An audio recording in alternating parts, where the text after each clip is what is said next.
আপনাদের দেখাবো রাস্তার পাশেই ছোট একটি পার্ক। এই পার্কে ঘোরার জন্য কোনো পয়সা লাগে না। এই পার্কটি কোথায় অবস্থিত এবং এই পার্কটি কত সুন্দরভাবে সাজিয়েছে সবকিছুই দেখাবো আজ আমি আপনাদের, এবং আমি বলবো আসার রাস্তাটি। ভিডিওটি আপনাদের সম্পূর্ণ দেখার অনুরোধ রইল। এই পার্কে মানুষ অনেক দূর দূরান্ত থেকেও আসে, টিফিন করতেও আসে, পার্কে ঘুরতেও আসে। খুব সুন্দর জায়গা, খোলামেলা জায়গা। পার্কটি খুব সুন্দরভাবেই সাজিয়েছে এবং এখানে কিন্তু অনেক খাবারের দোকানও আছে, সেগুলো আমি দেখাবো আজ আপনাদের এক এক করে। আপনারা দেখুন। এখন যেগুলো দেখছেন এগুলো সবই দোকান। এর পাশেই আরো সুন্দর একটি মন্দির করেছে, দেখার মতো মন্দির। আমি মন্দিরটিও দেখাবো আপনাদের।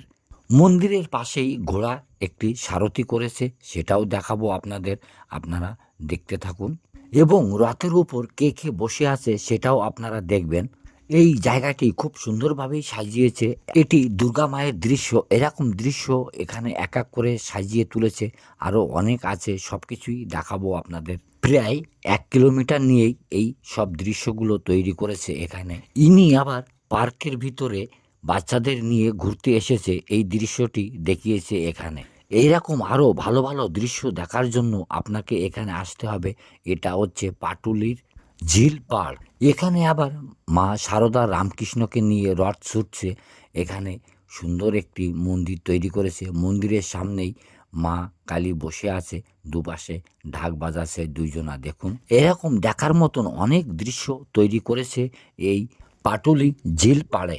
এই পাটুলি ঝিল পাড়ে বহু দূর দূরান্ত লোক আসে, কিছু সময় বসে, কিছু সময় খাওয়া দাওয়া করে, কিছু ঘুরে ফিরে দেখে এবং মনটা ফ্রি করার জন্য এইখানে আসে। খুব সুন্দর জায়গা, আপনিও এসে দেখুন। খোলামেলা জায়গা, খুব ভালো লাগবে আপনারও। এবং এখানে আসার খুবই সহজ। 4 চাকা মোটরসাইকেল নিয়ে যদি আপনি আসেন, গাড়ির কোনো পার্কিং লাগে না। আপনার গাড়ি আপনি সাইড করে রেখে দেবেন, কোনো অসুবিধা হয় না। এখানে আবার রামকৃষ্ণ মা সারদাকে নিয়ে রথে করে ছুটছে সারথি। দেখুন কত সুন্দর লাগছে। এই পাটুলির পাশের স্টেশনটির নাম হচ্ছে গড়িয়া। গড়িয়া থেকে এখানে আসতে বেশি টাইম লাগে না, খুবই অল্প টাইম লাগে। আপনি এখানে আসতে পারেন। আজ এই পর্যন্তই, তাহলে আজ রাখি। আবারও দেখা হবে পরবর্তী একটি নতুন ভিডিওর সঙ্গে। আর এই ভিডিওটি দেখে যদি আপনার ভালো লাগে তাহলে একটু সাবস্ক্রাইব করে দেবেন, আমাকে সহযোগিতা করবেন। সবাই ভালো থাকবেন, ধন্যবাদ।